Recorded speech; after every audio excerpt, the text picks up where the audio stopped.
Hi, welcome to my second video on my series on chord tone soloing. This is the second of 7 stages in my approach to developing proficiency for chord tone soloing. In this video, we will be introducing what I call shape targeting.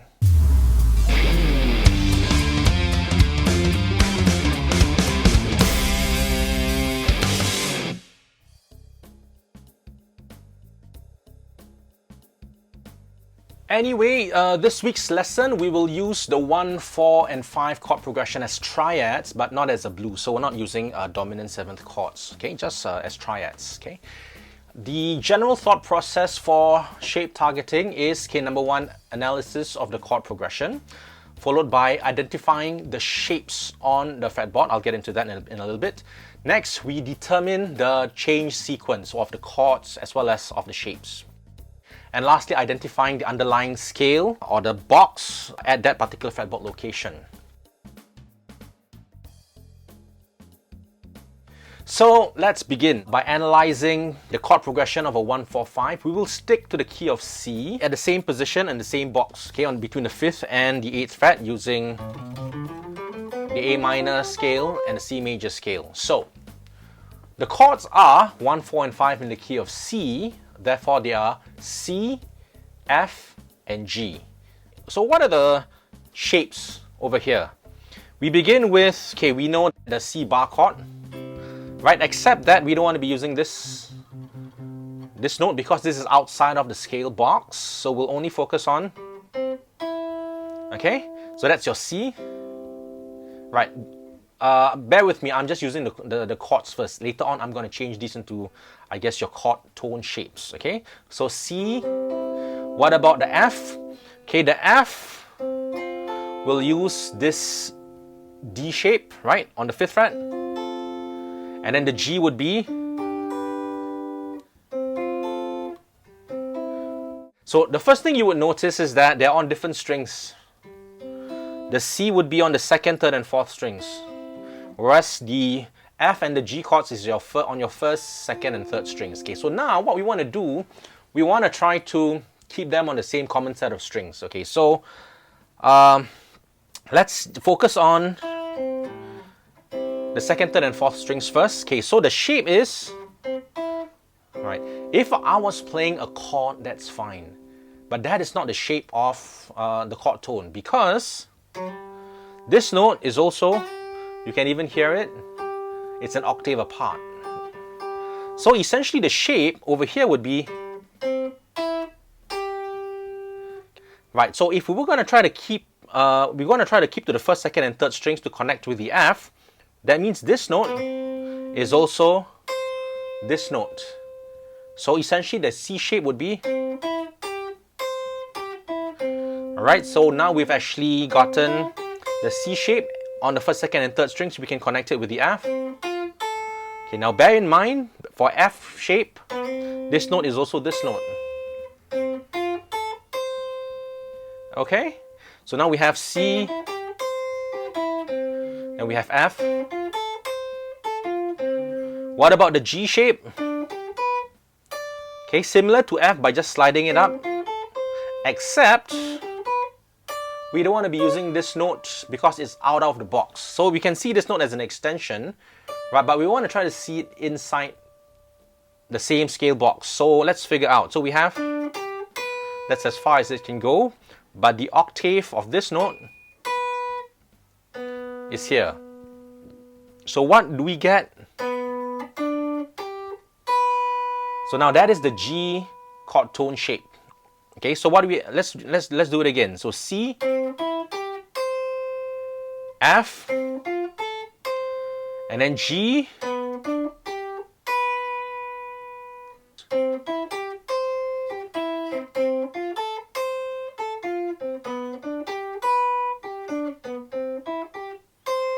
so you can even hear the sound of the chord, right? Okay, so that is our shapes. Now we've already figured out the shapes. We've even figured out the order. C, F, and then G. Next step, you want to be able to connect it with the notes in the box. Let's also just focus on the notes on the top 3 strings, so which are So by soloing using the shapes as well as the connecting scale tones, so we get something like this. 1, 2, 3, 4.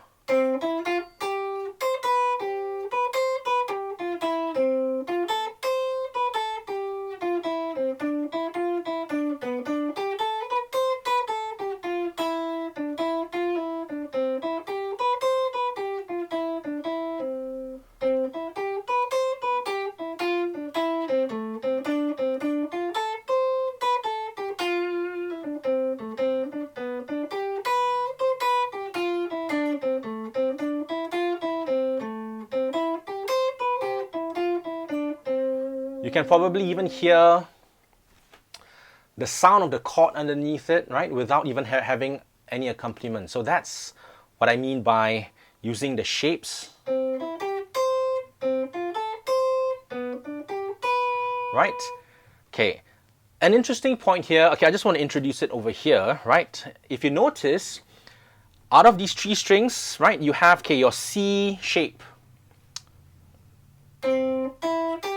You have 1 note on the 3rd string, 2 notes on the 2nd string, and 1 note on the 1st string. Okay, so now the 2 notes is in the middle.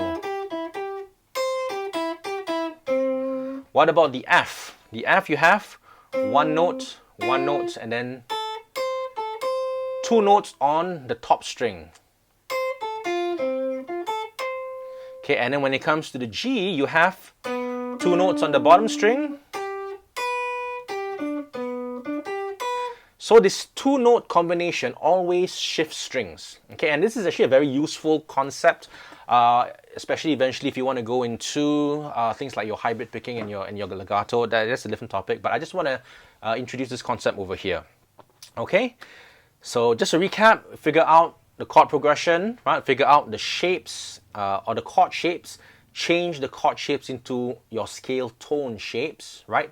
Put them in the sequence of your chord progression and connect them with the scale tones in between.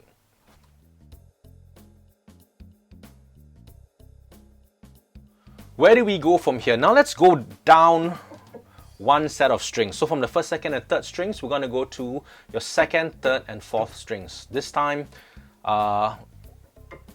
same thing, same chord progression. Okay, so C, we've already started off by knowing this is the C shape, but this time it looks like that. Okay, what about the F? The F is,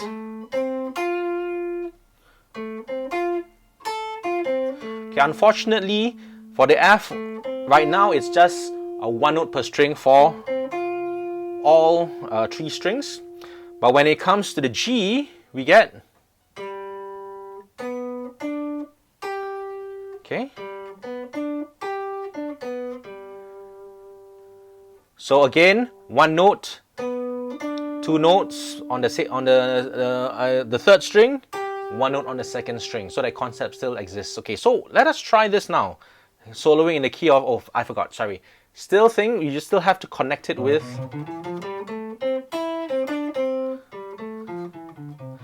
the notes of the scale in that same scale box. Okay, so now let's do it.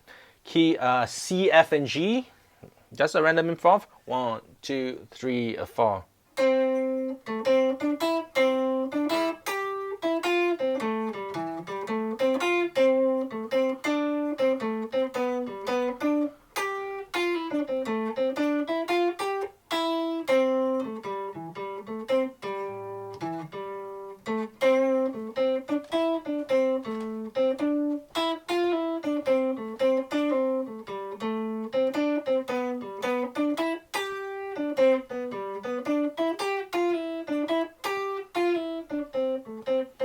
Okay, again,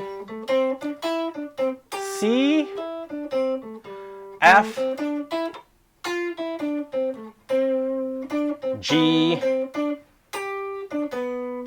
let's go to F,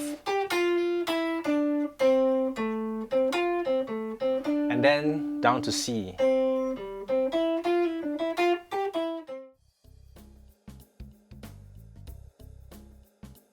So what's the next step after this? Okay. Now after you've mastered your first set of strings, the first, second and third, second set of strings, second, third and fourth, now try to combine between between both groups, okay? Except that try not to make it into a 4-string set. Still keep it as 2-string sets, but work within them, okay? So again, let's try. A 1, a 2, a 1, 2, 3, go.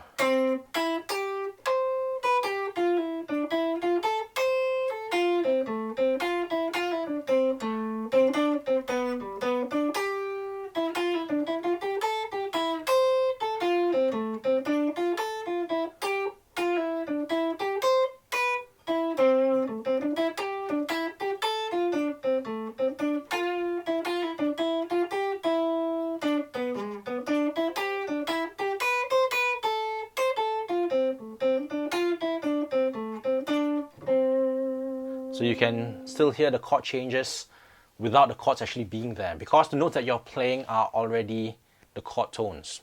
Okay.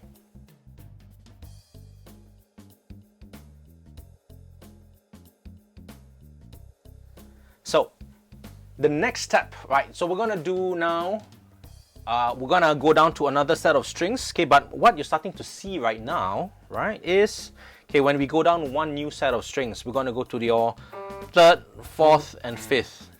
So the C shape here would be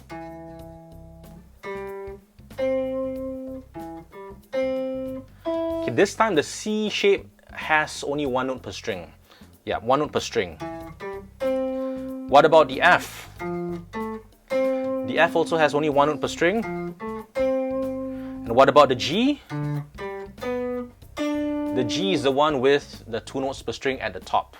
Okay, so again, develop your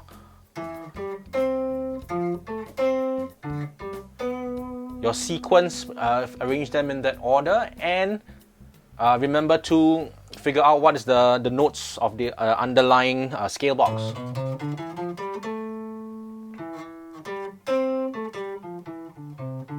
Okay, when it comes to the F,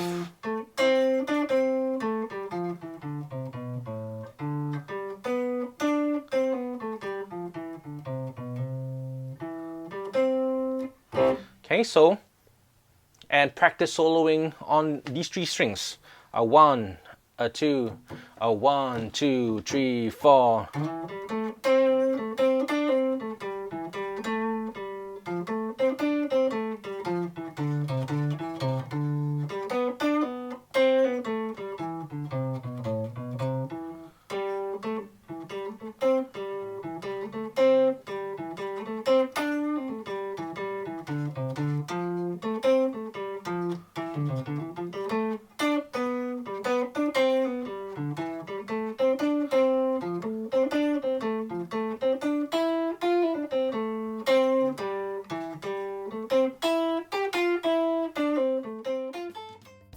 So I guess the strategy here is figure out those shapes in groups of 3 strings first.